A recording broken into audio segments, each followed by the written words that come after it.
Today, we're going to talk about one of the most important things when an accident occurs, and that's documenting the scene. Fortunately, nowadays, everybody has one of these on them at all times. Hopefully not while they're driving, but it's in the car. And as soon as an accident occurs and you've been checked out, you've been able to been seen by the EMTs, or hopefully somebody who's in the vehicle who's not hurt as severely. One of the first things you want to do is document the scene, and you need to use this phone to make sure that you're taking pictures of the damage and taking pictures of where the vehicles are located. This often becomes the number one thing to determine that you have a case.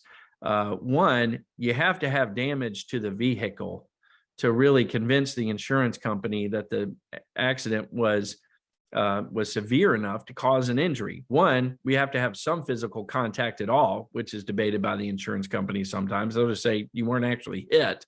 Well, you need to be able to show a scratch or a dent, whatever it is.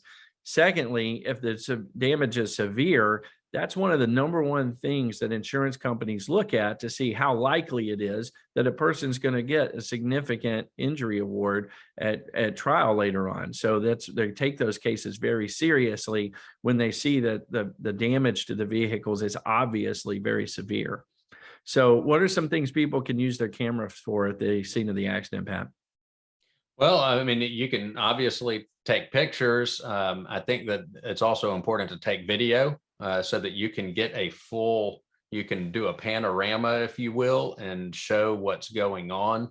If you're hit by somebody that appears to maybe be intoxicated, get video of how that person's behaving if there's a doubt. I think that that's evidence that might not be recorded anywhere else. You can also leave notes for yourself in the recording. So the most iPhones or Google Android devices have a way to record, and you could record your thoughts, how you're feeling, into your phone. And obviously, if people haven't called 911, call 911. Yeah, and let's talk a little bit about documenting the scene. I think there's a prevailing thought that the law enforcement officers who arrive often, 5 to 10 minutes later, are going to do everything that they need to do to document the scene.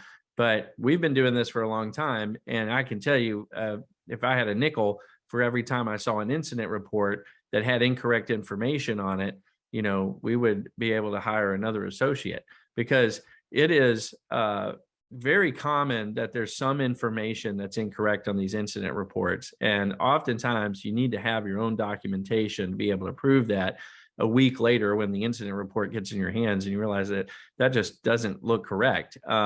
Or it might be how the accident is described as to have happened might be incorrect. I've seen it where the at-fault driver and the driver who is our client are switched in the incident report. They have the at-fault driver as the accident victim, and the actual victim as the at-fault driver. So you have to look at these reports very carefully, and oftentimes the documenting that you do at the scene can really help with that.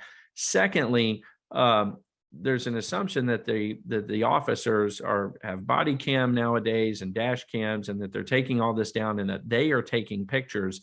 Very often they are not, unless it's a very serious accident where there's obvious broken bones or something that's, people are going to be at this scene for a long time getting worked on by the EMTs or rushed to the hospital.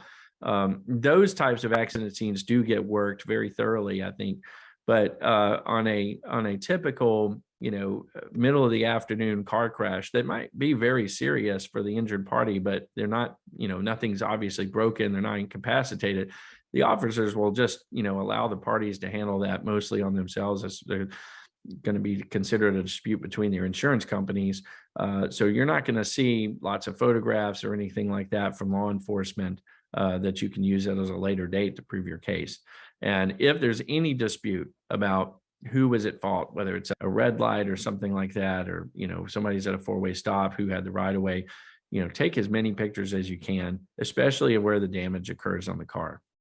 Yeah, and in that situation, if there is a dispute, if you're able, look around to see if there's any witnesses that you can go talk to And I would record that so that you and ask for their identification. You don't have to write it down. If you're recording it, you've got their information you can give to your attorney later, because if there's a dispute and it's he said, she said, you may not have a claim.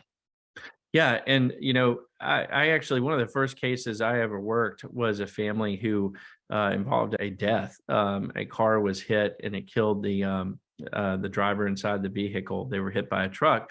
And the law enforcement at the scene did very little investigation and basically just took the at-fault driver, who's the lone survivor, who was only able to tell his side of the story because the victim was incapacitated and later died at the hospital. The officers were only getting one side of that story. Fortunately, the family went out the very next day and took photographs of the skid marks at the scene while they were still fresh. And they were able to show that the truck had actually gone into the other person's lane of travel and that all of the contact was in that lane. And we were ultimately able to get the insurance company to have to pay that claim on behalf of the victim when initially it was denied as being the victim's fault.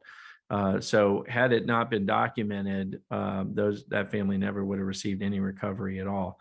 And so take pictures of skid marks, take pictures of damage, take pictures of anything that you think might be relevant, because nobody's ever going to be able to get to that scene after it happens, or you're just going to have, the remnants. There might be other accidents at that scene. It could be confusing as to where it actually occurred.